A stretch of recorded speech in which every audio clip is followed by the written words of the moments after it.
ago that her hair looked very pretty. No one could accuse her of having roots. Until her spill of tears, her makeup had been perfect. She didn't understand. What was so wrong with her? Why were people snickering behind her back?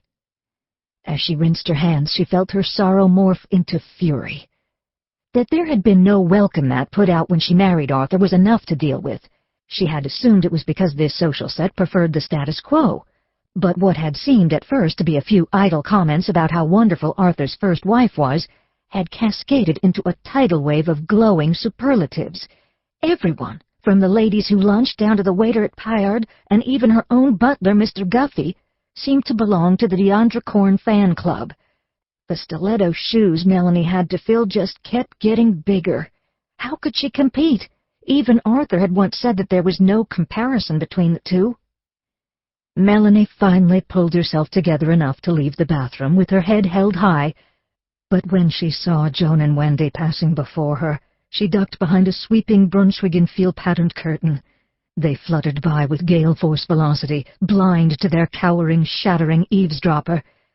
It seemed so harsh that they could be so happy-go-lucky after savaging her evening.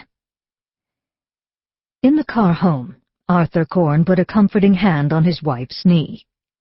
"Are you okay, sweetie? You've been pretty quiet, which is not like you, my little chatterbox." "I'm fine," she said. Somehow she just couldn't bring herself to confide in Arthur and tell him about the Melanie and Cuisinart remarks she had overheard. "Boy, that party was like a cast-in coffin Night of the Living Dead. Boring zombies at every turn. I was dying for an ejector seat. That snob Philip Coddington talking my ear off with his family crest blazer. Doesn't let anyone else say a word. What was that crest anyway? It's like Bambi and a tree or something." "I'm not sure," murmured Melanie. "It's ridiculous, whatever it was. Looks like the stupid deer is taking a piss in the woods. What's so fancy about that? He's so proud of his moron ancestry." Melanie was barely listening. She stared out the drizzle-splattered window, lost in her thoughts. She was motionless, except for her right thumb furiously moving over her index finger, chipping away the secretary red nail polish.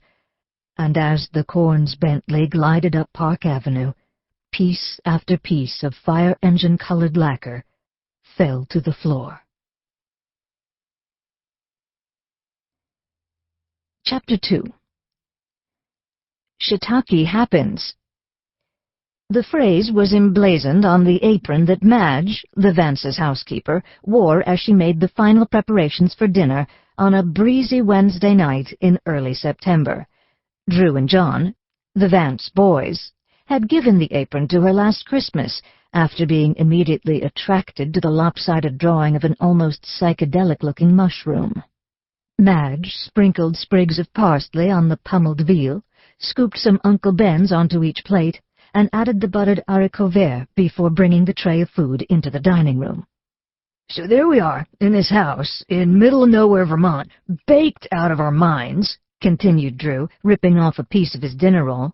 He nodded thanks to Madge as she placed his meal before him. His father, Morgan, frowned. "You know that marijuana is not only illegal but also very bad for you. Kills the brain cells," he said sternly. Yeah, but hey, it's nothing our last president didn't do. Anyway, don't be judgmental. It's a really great story," said Drew. "So then what?" asked John, his younger brother. "So we're like so out of it. The heater is blasting, and no one can figure out how to turn it down. So Cynthia and Whitney just take off their shirts. They're just sitting there in their bras." "Who are these young ladies?" interrupted their mother, Cordelia. "You know them, Cynthia Whittaker and Whitney Coddington," said Drew. "I can't believe they'd be so promiscuous," said Cordelia disdainfully. Madge put a plate in front of Cordelia, who stared at it with surprise, as if astonished that she would be expected to actually consume something. "Oh, you'd be amazed, Mom. Anyway, can I finish?" asked Drew. "Yes, get to the end, for Christ's sakes," said John, shoving rice and string beans into his mouth. "We don't have all night." "So, finally, there's a knock on the door, and we're like, who the hell is that? And it's a cop, a female one. And she comes in and looks around. She sees all the bongs and empty beer cans and shit like that. Drew, such language. Sorry. And she's like, Mr. Lewis asked me to check on you. He was worried about you guys being out here alone. What I see here is a disaster. It's all illegal. You guys are in big trouble, blah, blah, blah. Why didn't you tell us about this? You'll need an attorney, said Morgan with concern.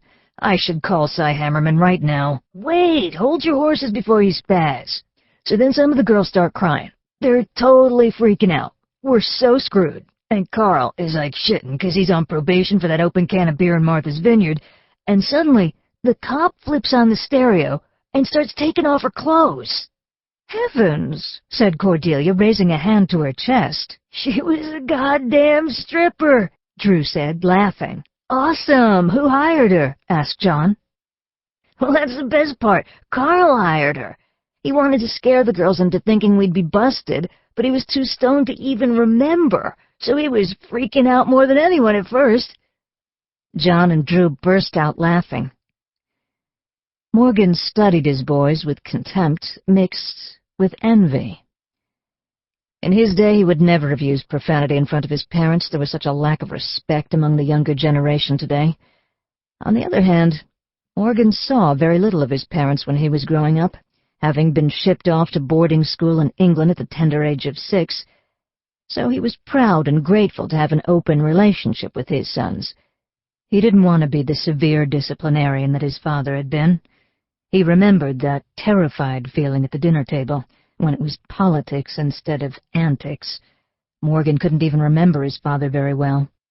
Just that he read the newspaper a lot and was always away on business, amassing the multi-millions that now earned enough interest for them to live fairly comfortably. He was unable to recollect even one happy family dinner. Not one. He and his sisters were usually relegated to the children's dining room, while their parents ate in a very far-away parlor in their wing of the house. He had much warmer memories of his nanny, Ruth. She had been the one he missed the most when he was away at school. In retrospect, his parents' complete diffidence toward him seemed like a form of stealth cruelty. "Mr. Vance, there's an urgent phone call for you," said Madge, standing at the threshold. Morgan rose quickly. "Thank you, I'll take it in my study, if you'll excuse me, Cord."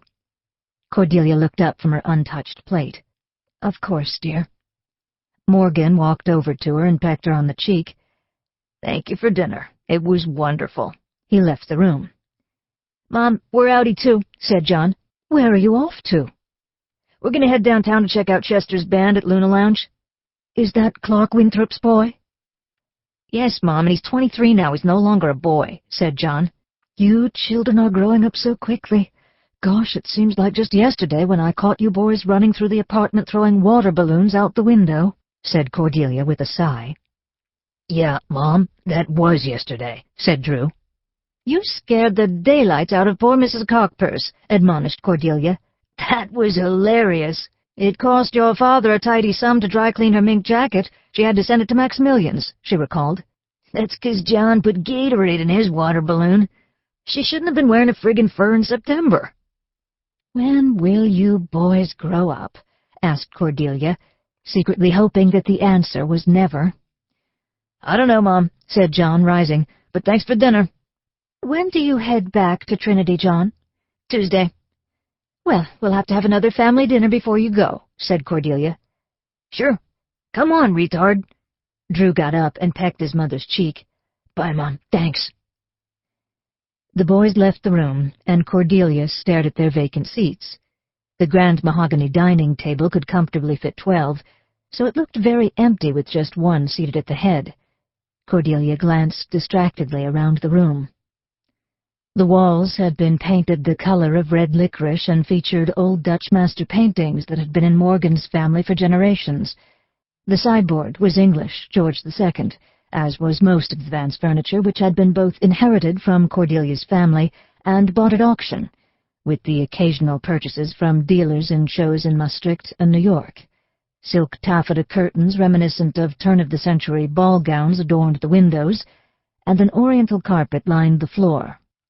Mario Boisa had decorated the apartment in the late 80s, and Jerome de Stingal, Cord's best friend in the world, had given it a little